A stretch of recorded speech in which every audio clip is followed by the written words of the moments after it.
Hi everybody and welcome to Mike's Hidden Histories.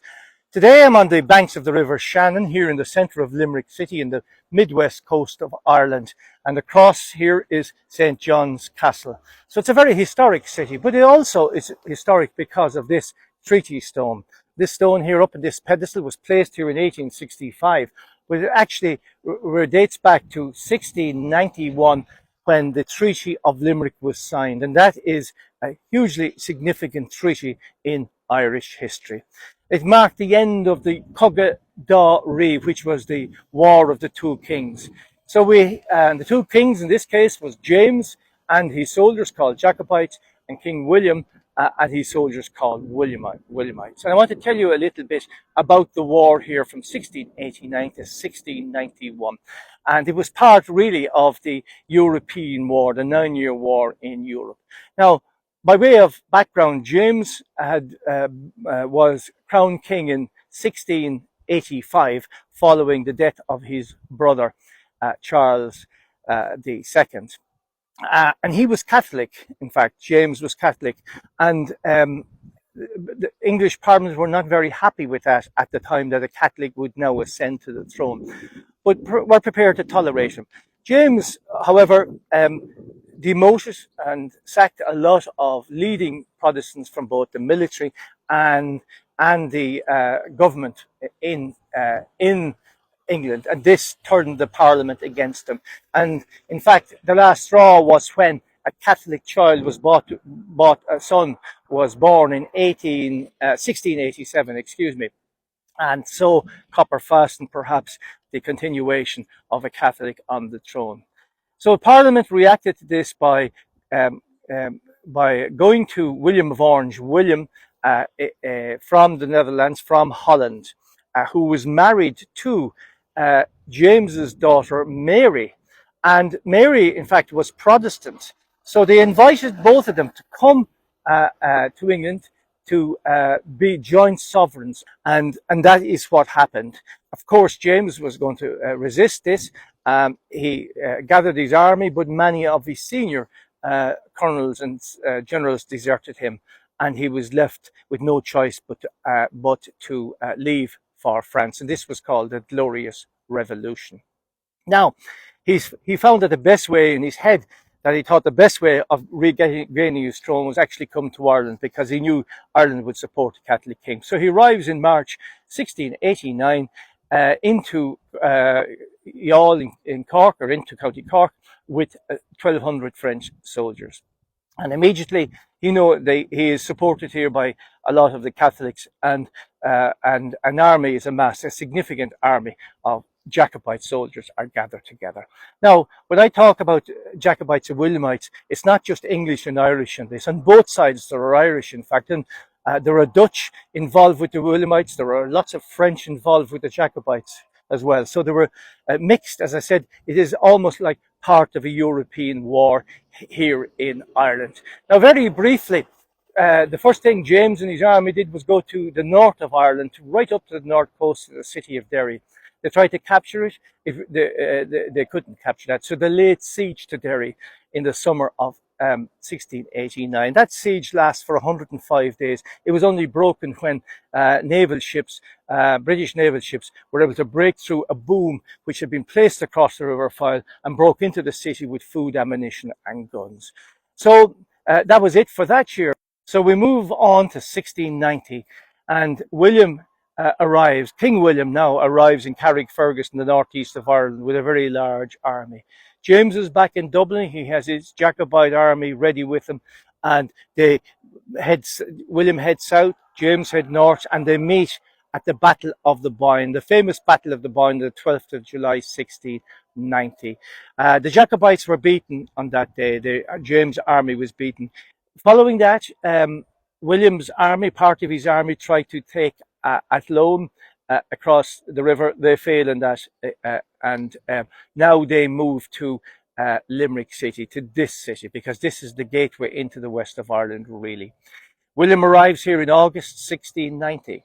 Patrick Sarsfield was one of the leaders here. In fact, in a previous TikTok video, I told you about a great exploit where he attacked and destroyed a wagon trade in Ballyneety, not far from Limerick City. Anyway, William and his army fail. They spend a week trying to take the city, and they fail. William goes back to Europe and leaves General Ginkel in charge. So that's it for 1690. So these were all summer campaigns. So in 1691, we have the second siege of Athlone, where Ginkel attacks Athlone and he succeeds in taking Athlone. Now he has access across the large river Shannon, which is the biggest river in Ireland or Great Britain.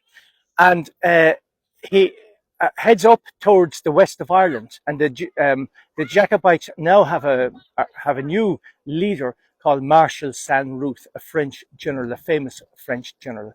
And in the Battle of Aughrim in County Galway, it's famous for being the bloodiest battle ever fought anywhere in Ireland or Great Britain. In fact, in 4 hours on that day, 7,000 men died on that day, and that such carnage has never been experienced before or after in any of these islands. Now, the Jacobites actually seemed to be winning the battle, and Saint-Ruth went out on his horse to encourage his soldiers to fight harder, and a cannonball came along, blew his head off, took his head clean off his shoulders, and this demoralized the Jacobite army, and they were defeated. Now, the Williamites under Ginkel head back here to Limerick, and he's here in Limerick again in August 1690 it's 1691, and lays siege to the city. Patrick Sarsfield is here, and he takes control of the defense of the city eventually from some of the French leaders. And he decides again that the best thing to do is to look for terms. And Ginkel was told by King William, who's now gone back to England, that he needed his soldiers back in Europe and make peace at all costs. So there was a willingness on both sides to have an honourable treaty, and that is what happened, in fact.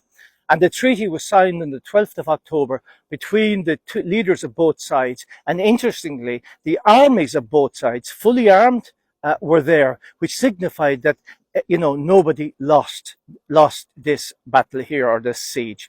And Patrick Sarsfield and others, on behalf of the Jacobites, signed here, and General Ginkel and a few others on behalf of the Williamites signed. And they signed on this rock here. This is the Treaty Stone, and they signed the famous Treaty of Limerick on the 3rd of October 1691. Why is it significant? It's significant because it now marked what was going to happen afterwards, would mark the maintenance of British rule for the next 200 years in Ireland. Now, the treaty was a very honourable treaty. It provided civil and human rights for Catholics. They could keep their land as long as they swore fealty and loyalty to King William. And they were allowed leave fully armed as soldiers if they so wished. Patrick Sarsfield led 10,000 soldiers and 4,000 family members. He led them across to France to the Irish Brigade. And others went to the army of Italy and Spain.